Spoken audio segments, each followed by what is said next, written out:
రానున్న ఎన్నికల్లో అంబేద్కర్ కోనసీమ జిల్లాలోని పి గన్నవరం నుంచి తాను గెలవడం ఖాయమని అన్నారు టీడీపీ జనసేన బీజేపీ కూటమి అభ్యర్థి గిడ్డి సత్యనారాయణ.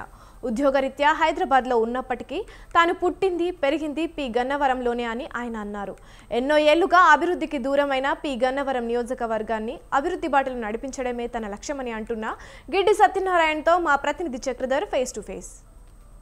కోనసీమ జిల్లా పి గన్నవరం ప్రస్తుతం ఆంధ్రప్రదేశ్ రాజకీయాలలో ఒకటి రెండు నియోజకవర్గాలు ఇలాగే ఉండొచ్చు, కానీ ముఖ్యంగా ఉమ్మడి తూర్పుగోదావరి జిల్లాలో చాలా కీలకమైన నియోజకవర్గంగా మారింది. దానికి కారణం పొత్తులో భాగంగా ఈ స్థానాన్ని ముందు తెలుగుదేశంకి కేటాయించారు. దాంతో అక్కడ మహాసేన రాజేష్ అనాయానికి టికెట్ ఇచ్చారు. దాన్ని హిందూ వర్గాలు వ్యతిరేకించాయి. అలాగే తెలుగుదేశం పార్టీలోనూ జనసేనలోనూ కూడా టికెట్ ఆశించిన వాళ్ళు వ్యతిరేకించారు.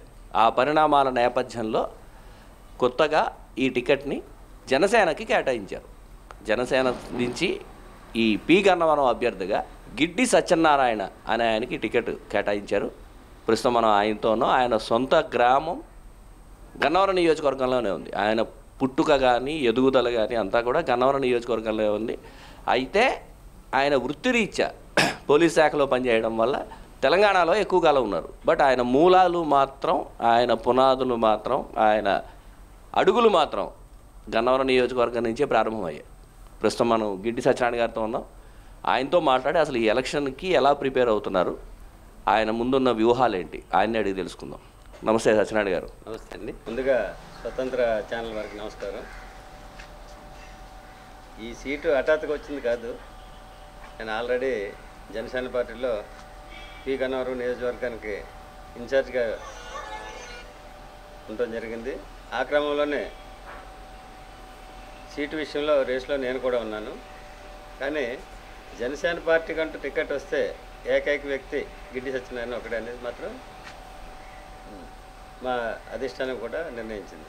ఆ క్రమంలోనే పొత్తులో భాగంగా మొదట తెలుగుదేశానికి కేటాయించిన తర్వాత కొన్ని పరిణామాల వల్ల అది మరలా జనసేన పార్టీ తరఫున టికెట్ అభ్యర్థిని కేటాయించడం జరిగింది. ఆ అభ్యర్థి గిడ్డి సత్యనారాయణ అవటం ఒక విశేషం. అది అంటే ఇప్పుడు లాస్ట్ వరకు మీ పేరు బయటకు రాలేదు, కానీ మీరు బరిలో ఉన్నారు.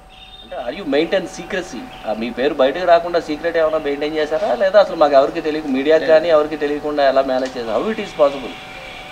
అదేం లేదు. పొత్తులో భాగంగా ఏ పార్టీకి సీటు కేటాయించినా బీజేపీ, జనసేన, తెలుగుదేశం ముగ్గురు సహకరించాలి, ఎవరికి ఇచ్చినా సహకరించాలనేది అధిష్టానం యొక్క నిర్ణయం.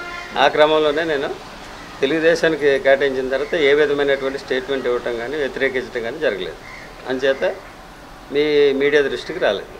అంటే you maintain the secrecy because you are from police department. ఆ పోలీస్ డిపార్ట్మెంట్లో ఉండే సీక్రసీ కానీ ఆ తెలివితేటలు కానీ అవి ఉపయోగించి మీ పేరు బయటకు రాకుండా మీకు మీరే చేసుకుని లోపాయికారిగా పని చేసుకుని టికెట్ తీసుకున్నారు అనుకోవాలా?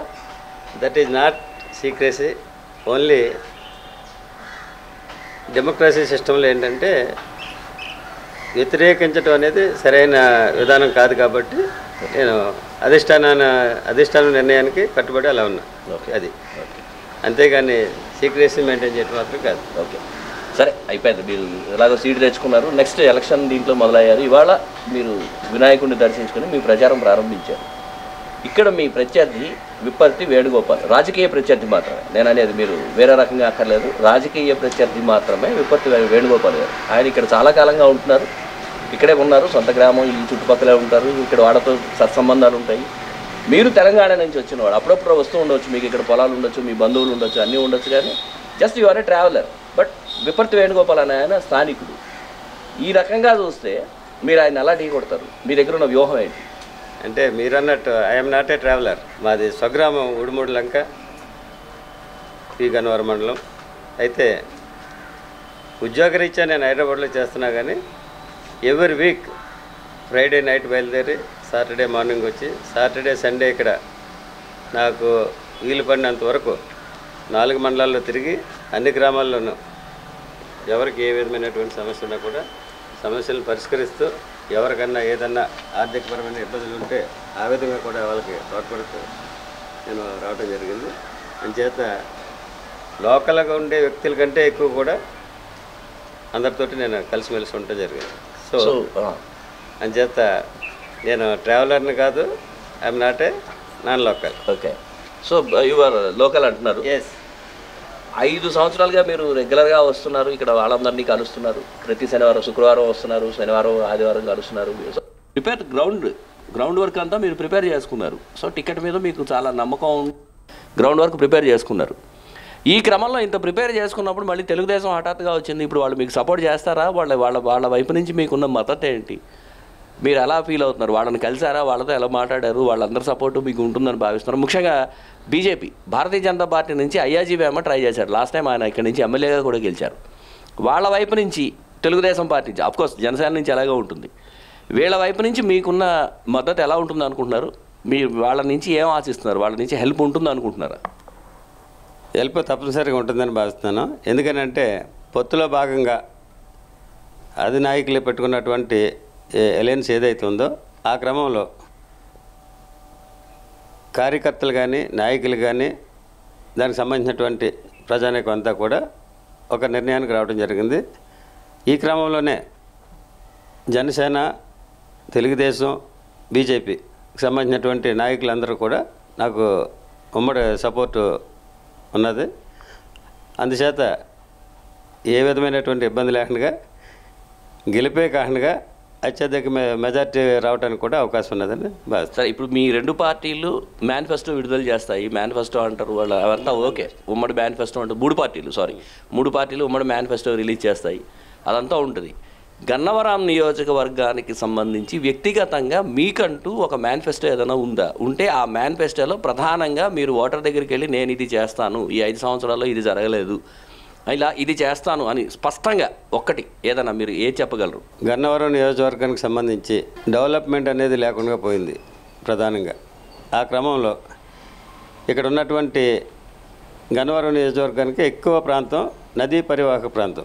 నదీ పరివాహక ప్రాంతంలో ఉన్నటువంటి లోటుపాట్లు నాకు తెలుసు కాబట్టి వరద ప్రాంతాల్లో వరద వచ్చినప్పుడు ఏ విధమైనటువంటి ఇబ్బందులు పడతారో ఆ ఇబ్బందులు నాకు తెలుసు కాబట్టి వాటిలన్నింటినీ కూడా మా ప్రభుత్వం అధికారంలోకి వస్తే తప్పనిసరిగా ఆ ఇబ్బంది లేకుండా ఉండేటట్లు చేయడానికి నిర్ణయించుకున్నా. అంతేకాకుండా ప్రస్తుతం మన రాష్ట్రాలను పట్టి పీడిస్తున్నటువంటి సమస్య ఏంటంటే రహదారుల సమస్య.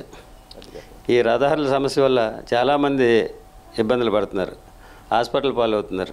సో మా ప్రభుత్వం అధికారంలోకి రాగానే ఫస్ట్ దాని మీద వర్క్ జరిగేటట్లు అధిష్టానాన్ని మాట్లాడి ఎవరికి ఏ విధమైన ఇబ్బంది లేకుండా మన రాష్ట్రంలో అంటే కాదు కానీ ఈ నియోజకవర్గం వరకు కూడా ఆ రహదారుల సమస్య తీరేటట్లు చేస్తాం. ఇది గిడ్డి సత్యనారాయణ గారు చెప్తున్నది. ఆయనకి ఈ ఎన్నికలలో మరి ముఖ్యంగా ఎన్నికలు పక్కన పెడితే ఆయన తాను స్థానికుడు అని బల్లగుద్ది మరీ చెప్తున్నారు. తన చదువు కానీ ఎదుగుదల కానీ ఇక్కడే జరిగిందని చెప్తున్నారు. అలాగే ఎన్నికల అనంతరం కూడా తాను హైదరాబాద్ వెళ్ళే ప్రసక్తి లేదు, అక్కడ నేను పదవి అయిపోయింది, నా ఉద్యోగం అయిపోయింది, వాలంటీర్ రిటైర్మెంట్ తీసుకున్నాను అని చెప్తున్నారు. మరి ముఖ్యంగా తెలుగుదేశం, అలాగే ఈ జనసేన, అలాగే బీజేపీ, ఈ వీటికి సంబంధించి టికెట్లు ఆశించిన వాళ్ళు కానీ మిగతా వాళ్ళు కానీ అందరూ కూడా తనకు సహకరిస్తారు, తన గెలుపు ఖచ్చితంగా ఉంటుందని చెప్తున్నారు. ముఖ్యంగా తాను ఎమ్మెల్యేగా గెలిచిన తర్వాత నియోజకవర్గంలో చాలా కాలంగా ఉన్న రోడ్ల సమస్యని పరిష్కరిస్తాను, అలాగే నదీ పరివాహక ప్రాంతం కావడంతో ఇక్కడున్న లంక గ్రామాల పరిస్థితులను కూడా తనకు తెలుసు కాబట్టి వాటి సమస్యలను కూడా పరిష్కరిస్తానని చెప్తున్నారు. కెమెరామెన్ రెడ్డి శ్రీనివాస్తో ముక్కాముల చక్రధర్, అంబేద్కర్ కోనసీమ జిల్లా స్వతంత్ర ప్రతినిధి.